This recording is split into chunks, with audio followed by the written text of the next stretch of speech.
Hey everybody, I'm Mike Thompson. I built the CFI course here at the Epic Flight Academy, and with the help of many talented colleagues together, we have made it the go-to course for those looking to earn the FAA Flight Instructor Certificate. In addition to teaching this course, I wrote the book, Telling is Not Teaching, the Flight Instructor's Handbook. You can find it at Amazon.com. The book is built around the idea that effective flight instruction is based on a solid relationship between the instructor and the student. Now, if you think about it, effective teaching of any kind in any subject relies upon a good relationship between the teacher and the student.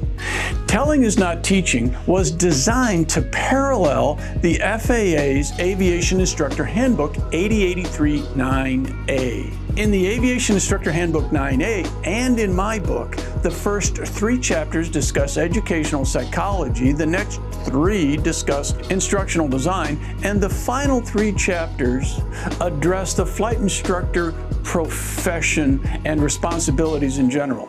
In later versions of the FAA's handbook, you may notice the chapter numbers change. However, the chapter content should remain essentially the same.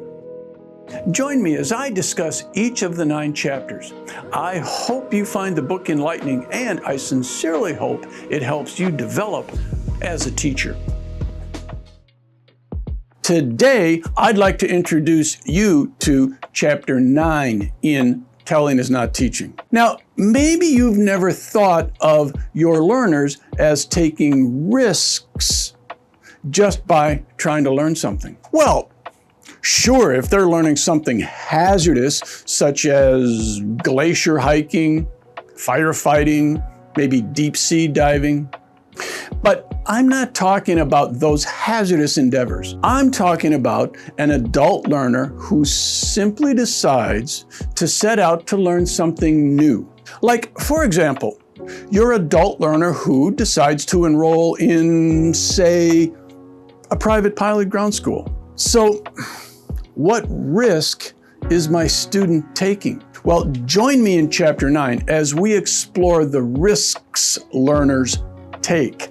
They are risking what I call their psychological safety. Now, why do I say that? How is it that they are taking a risk with their psychological safety? Take a moment and think about a time when you had to admit that you didn't know something. Sure. Last weekend in my buddy's garage. No problem admitting that I didn't know something, and I was comfortable about asking. Okay, but how about that last college course I was in with 20 strangers? I wasn't quite so willing. Why not? It wasn't my buddy's garage, and I was risking looking stupid, and that was a risk I did not want to take. Of course, this is a perfectly normal reaction. And this is how your learner may feel. They don't want to appear stupid, and that is the psychological risk. So, here's the main point. As teachers, we're managing that psychological risk by maintaining a safe psychological space for the learner.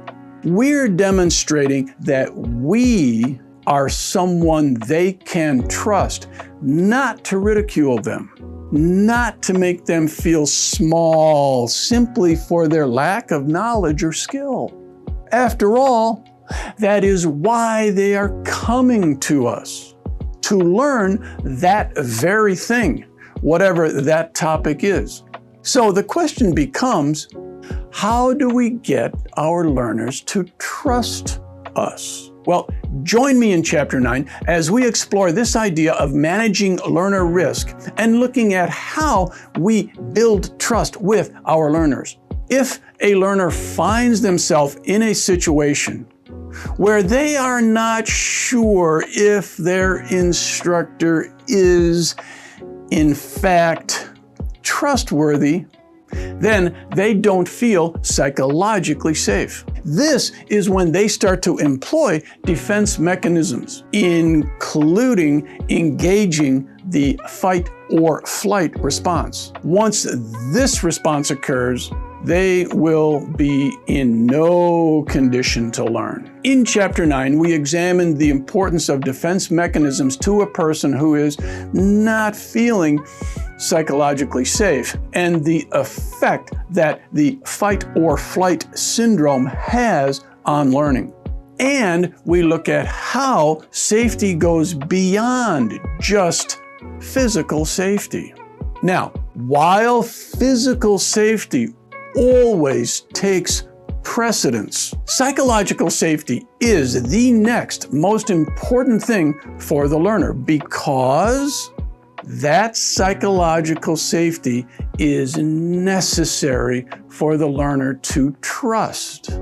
That trust conquers their fear of looking stupid.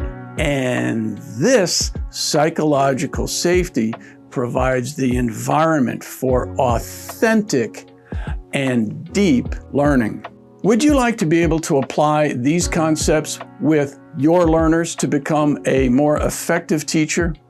Join me in Chapter 9 of Telling is Not Teaching. At the end of the chapter, challenge yourself with the activities that are shown there. Find Telling is Not Teaching at Amazon.com.